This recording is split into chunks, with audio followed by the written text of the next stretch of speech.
Alambá, um toque de Oiá.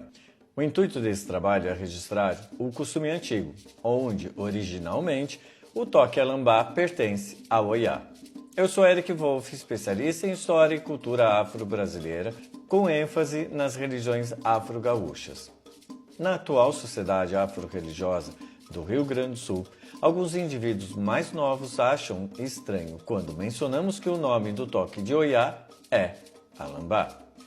Pode parecer um tema sem muita importância. No entanto, se observarmos, está se criando um novo costume e deixamos claro que não desejamos cessear a liberdade religiosa de ninguém, inclusive aos que praticam os seus rituais, e adotaram o nome de Alambá para algum toque de Exu ou Pombagira.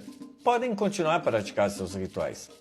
Entretanto, necessitam respeitar os costumes antigos e atualizarem o seu conhecimento, onde informamos que Alambá é um toque original de guerra de Oiá no batuque. Pois era assim que chamavam nos anos 80 e preservamos até hoje na nossa família. E assim chegamos ao final de hoje. Peço que nos sigam para receber notificações sempre que publicarmos novidades. E até a próxima, pessoal!